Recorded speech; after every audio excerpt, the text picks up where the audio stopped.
Assalamualaikum murid-murid. Apa khabar hari ini? Sehat? Alhamdulillah.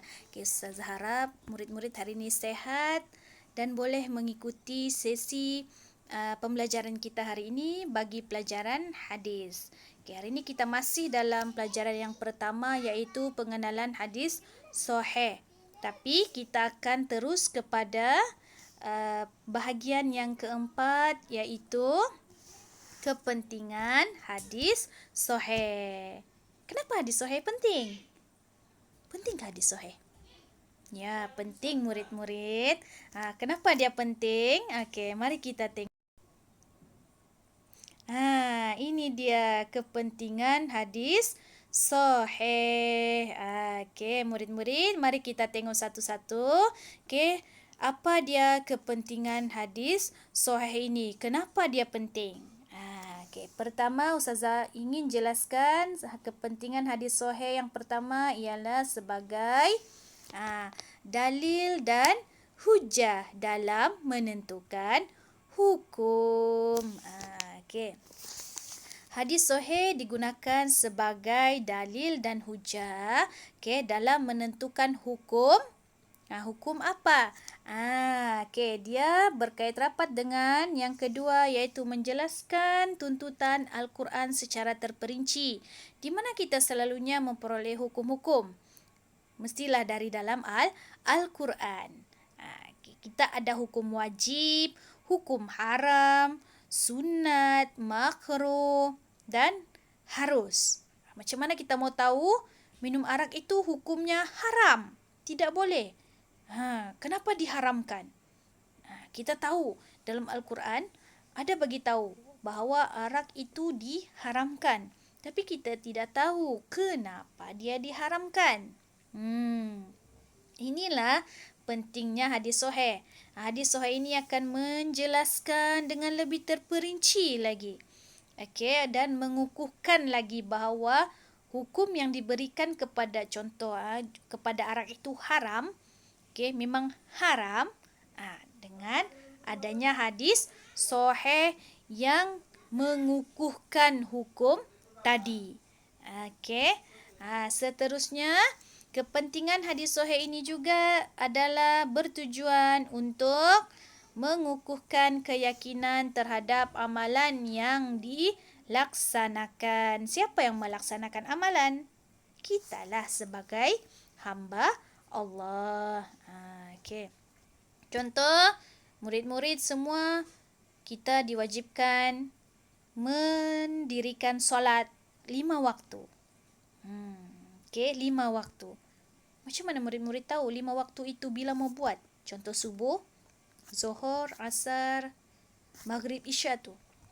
Murid-murid tahu tidak? Subuh itu mesti dibuat sebelum waktu pagi. Sebelum terbitnya fajar. Kemudian zuhur pula waktu tengah hari. Macam mana murid-murid tahu? Okey, mesti kita berpandukan kepada hadis sahih. Hadis-hadis sahih. Okey. Jadi bila kita tahu bahawa hukum-hukum yang diberikan tadi ataupun ibadat-ibadat yang kita buat itu hukumnya adalah wajib, tata caranya membuat macam ni, solat contohnya, rokok macam ni, sujud macam ni. Kita tahu ada dalam hadis sahih, maka kita akan lebih yakin. Jadi hadis sahih ini juga adalah sebagai panduan kepada manusia selepas Al-Quran. Kita mesti merujuk kepada Al-Quran. Andainya tidak ada dalam Al-Quran, ataupun dalam Al-Quran hanya nyatakan secara umum, kita cari hadis. Kita mesti wajib cari hadis. Tapi kena hati-hati. Hadis ada beberapa jenis. Antaranya yang inilah yang kamu belajar. Hadis sahih. Hadis sahih tidak ada keraguan. Okey, memang kita yakin dengan hadis sahih. Kerana hadis sahih adalah rujukan dalam tangga-tangga hadis. Hadis sahih adalah yang pertama sebagai rujukan selepas Al-Quran. Okey. Yang hati-hati tadi Ustazah mau maksudkan ialah kena hati. Okey. Tadi Ustazah cakap kena hati-hati kan dengan beberapa jenis hadis. Yang ini murid kena sangat hati-hati. Jangan sebarangan guna hadis.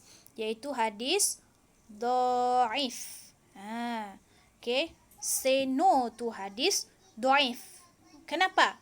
Hadis dhaif ini bermaksud sanadnya terputus.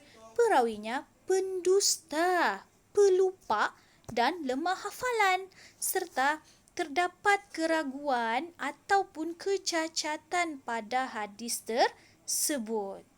Memanglah cacat kalau sudah sanadnya terputus kan? Okey. Contohnya an Abi Hurairah radhiyallahu anhu anna Rasulullah sallallahu alaihi wasallam. Iaitu hadis sahih. Kita memang tahu sanadnya bersambung. Perawinya pun memang diyakini kuat ingatan, kuat hafalan. Okey, tiba-tiba situ sanadnya an Abi Salim bin Hamdan. An Abi Salim bin Hamdan qala Azman bin Amir. Innamal a'malu binniyat. Contoh macam tu. Murid-murid yakin tidak dengan hadis tu? Sebab tidak pernah dengar. Adakah perawi nama Azman? Okey, jadi murid-murid kena hati-hati dalam memilih hadis. Okey, jadi apapun kena yakin dengan hadis sahih dan berhati-hati dengan hadis dhaif ini tadi. Okey, Ustazah harap murid-murid faham dan dapat ilmu yang kita belajar pada hari ini. Okey, itu saja untuk hari ini. Selepas ni Ustazah mahu murid-murid baca semula kepentingan hadis sahih ini supaya lebih dapat faham dan boleh ingat. Sekian. Assalamualaikum warahmatullahi wabarakatuh.